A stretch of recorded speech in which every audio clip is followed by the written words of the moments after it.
Hello lovely viewers, welcome back to my YouTube channel. This is Educate Shorted, and in this tutorial I'll be tutoring my viewers on how to use the blend if mode to apply dodge and burn when and during retouching their images. So without further much ado, I like to keep my video short, so let's just jump into the tutorial.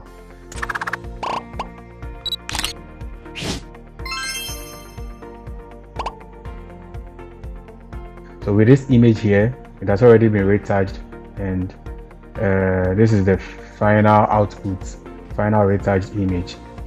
So for this video, we're not going to deal with color grading. So let's turn off the color grading, the color graded layer, and then we'll be dealing with the FX layer.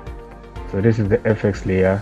As you can see in the group, this is my FX low, FX high, and I created a stamp visible layer by pressing Ctrl Shift Alt and E.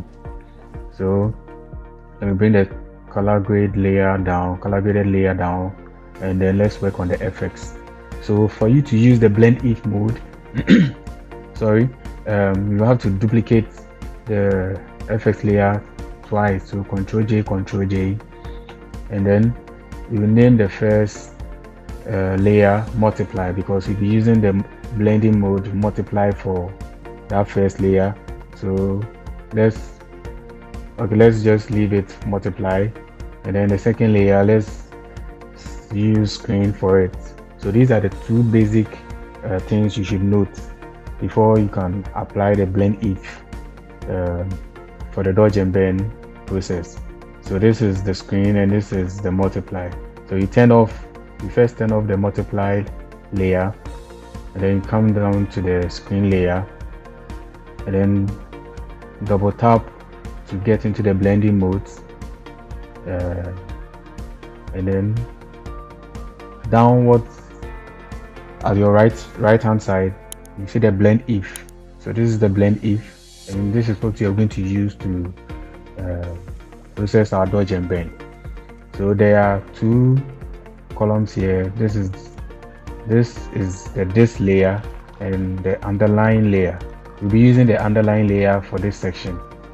So you come to this point, drag it towards your right, and whilst you are dragging, you'll be seeing the effect on the image. So it is bringing up the darkness or the shadow in your image, and then bringing out the highlight as well. So this is the shadow part of your image. So you just pull it to where you think the required shadow that you need for the image, and when you get there, you press Alt to break the points apart. So when you break them apart, you're going to blend the shadows and then the highlights. So you press Alt to break, and then drag it to your left slowly to blend them to the required state that you want. So I think this is okay for me, and then press OK. So let's do a before and after. This is the before, and then it's the after. So you come back to the multiply layer, turn it on or toggle it on, and then double click it to go to your the layer style column, and come down to the underlying layer again. But for this multiply layer, you're going to be using the oopsie side of the point to bring out our highlight. So you drag it to your left, and whilst you're dragging, you'll be seeing that your highlights are being brought out, and then you toggle it to where you think it's perfect for you. I think this is okay for me, and then you break it apart, pressing Alt, and then drag it back to your right to blend them perfectly. So I think this is okay, and then press OK. So this is what you have now, and then that was the first stage, and then the second stage is for you to group them. So let's do a before and after. So this is the before, and this is the after. You can even leave it like this depending on the concept you have in mind, but let me take you through the full process. So after grouping them, you create your layer mask. With the layer mask created, you go to image, apply image, and then you don't change anything with the apply image section. Just leave everything like that and press OK.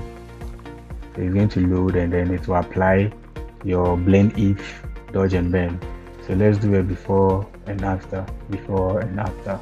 So this is how you use the blend if to apply dodge and bend on your images. And if you think it's too much, you can reduce it using the opacity. Yeah, and better still, when you think it is not that much, you can also duplicate the layer to get more of the effect. Yep. So thank you for watching, and this is how you use the blend if to apply dodge and bend onto your retouch images.